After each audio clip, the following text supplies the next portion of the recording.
차를 몰고 나가려는데 외부 차량이 집 앞 주차장을 가로막고 있으면 분통이 터집니다. 안전속도를 지켜 주행하던 중 만난 난폭 운전자는 또 어떻고요? 운전을 하다 보면 이렇듯 공포와 분노가 너울지는 상황이 종종 발생합니다. 내 선에서는 해결되지 않는 억울한 일, 누군가에게 또 다시 벌어질 수 있는 위험. 나와 우리를 위해 신고가 필요한 이유입니다. 지난 8월 한 승용차가 인천의 아파트 단지 지하 주차장 진입로를 막고 며칠간 방치된 사건이 있었습니다.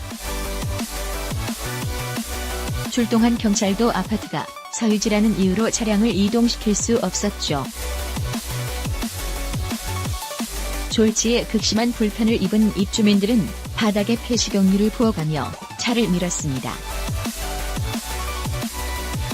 며칠 새 미디어와 SNS가 떠들썩하는 데다 경찰이 출석까지 통보하자 해당 차주는 모습을 드러내고 사과했죠. 물론 주민들에게는 그날의 불편이 두고두고 기억될 겁니다. 하지만 위의 사례는 사소한 경우에 가깝습니다. 불법 주차된 차량 때문에 소방차가 골든타임을 놓쳐 큰 인명피해를 낳았던 충북 제천의 화재 사건, 아마 기억하실 겁니다. 주변에 차를 댈 만한 곳이 없었다는 변명은 어떻게 해도 합리화될 수 없습니다.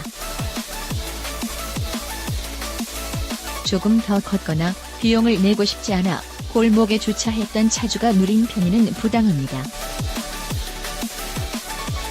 그 때문에 위급한 사람들을 빨리 구할 수 없었으니까요. 불법 주차는 나만 편하면 그만이라는 이기심이 가장 쉽게 드러나는 행위 중 하나일 겁니다. 스마트폰 신고 앱 생활불편 신고, 서울 스마트 불편 신고를 다운받아 현장 사진을 등록하는 방법과 생활민원 서비스 지역번호 플러스 120에 문자 또는 전화하는 방법이 있습니다. 문자 신고 시에는 번지수를 기입하고 현장 상황을 명확히 기술해야 합니다.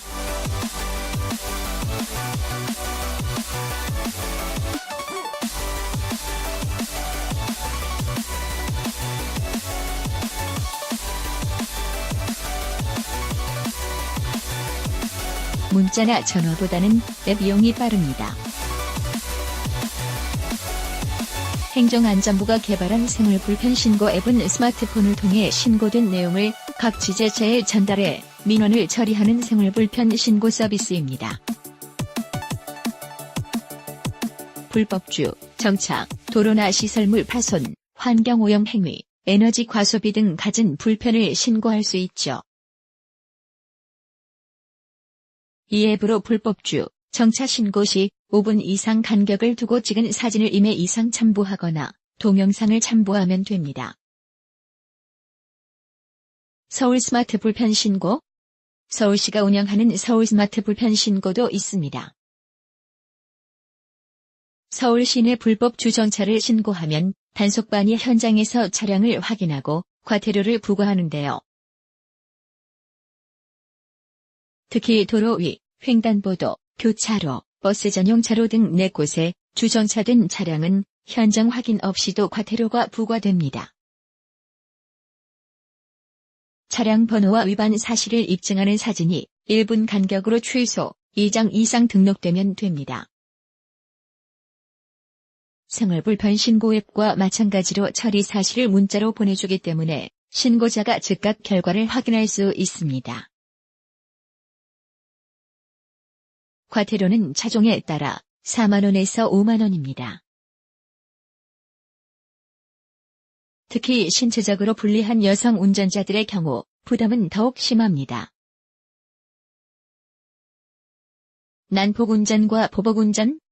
난폭운전자나 비양심적 운전자에게 주의나 경고를 꺼리는 이유는 보복 위험 때문입니다. 얼마 전 충북 진천에서 여성 운전자가 경적을 울렸다는 이유로 1분 가까이 욕설을 했던 남자 운전자의 사연이 SNS를 뜨겁게 달군 적이 있습니다. 실제로 여성 운전자들은 상대방의 윽박과 겁박으로 신변의 위협을 느끼는 경우가 많죠.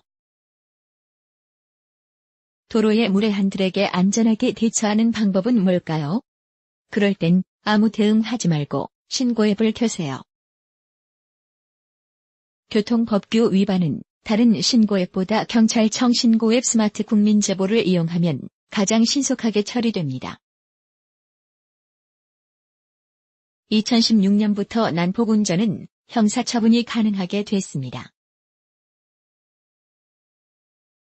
난폭운전의 기준은 신호위반, 중앙선 침범, 과속, 횡단 유턴 후진 금지 위반, 진로 변경 방법 위반, 급제동, 앞지르기, 안전거리 미확보, 정당한 사유 없는 소음 발생 등입니다. 이 중 2개 이상을 연달아 행하거나 하나의 행위를 반복하면 난폭운전입니다. 불안에 떠는 무고한 운전자들을 보호하기 위해서라도 그냥 지나치지 말고 신고하세요. 난폭운전자는 교통법 제46조의 3 난폭운전 금지를 적용해 1년 이하의 징역, 500만 원 이하의 벌금에 처할 수 있습니다.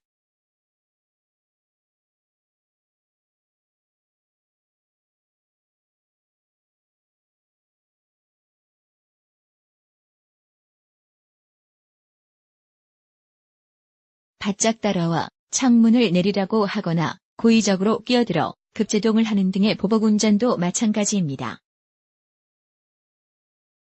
일절 대응하지 말고 가던 길을 가세요.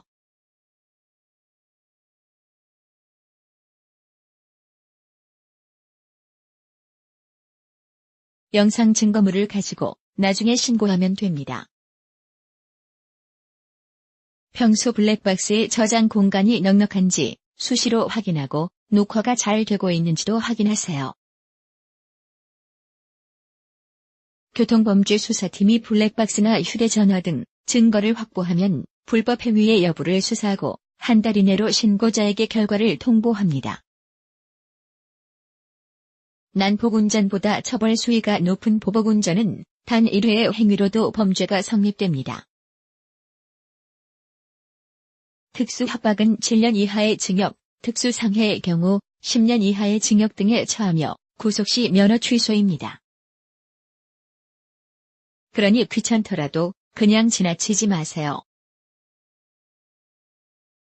신고 앱으로 조용히, 신속하게 신고하세요. 도로 위 무법자를 대하는 방법? 신고 방법은 간단합니다. 112 신고가 부담스럽다면 간편하게 앱을 이용하세요.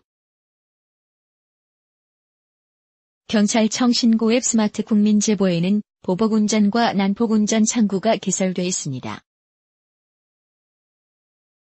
이외에도 교통법규 관련해 신호위반, 복주레이싱 등의 민원을 넣을 수 있습니다. 앱이 신속하다는 장점이 있긴 하지만 웹이 편한 분들은 국민신문고 www. 에피펄 고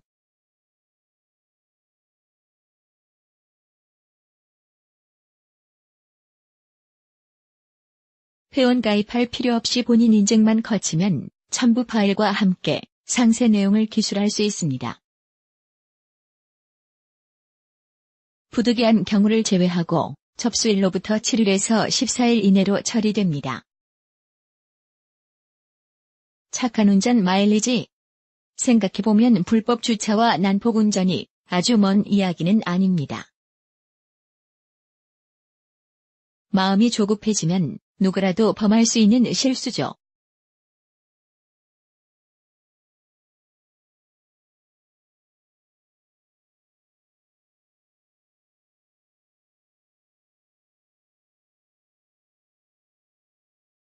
에파인 KR을 통해서 착한 운전 마일리지를 신청해보세요. 운전자가 무사고, 무위반을 맹세하는 서약서를 제출하고 내용을 지키면 1년에 10점씩 마일리지를 적립해주는 제도입니다. 서약 내용은 과태료를 부과받지 않고 중대한 교통사고를 일으키지 않는 등의 내용을 주로 합니다. 물론 이후에도 마일리지를 쓸 일은 없어야겠지만요. 방치된 난폭 운전자 때문에 내 가족이 위협을 받을 수 있습니다. 불법 주차된 차량을 피해서 차도 위를 걷던 내 아이가 위험에 처할 수도 있겠죠.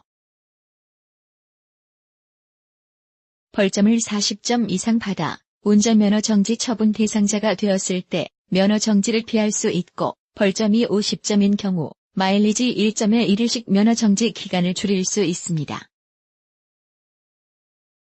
눈살을 찌푸리게 하는 무질서와 법규 위반은 단지 순간의 불편으로 끝나지 않습니다.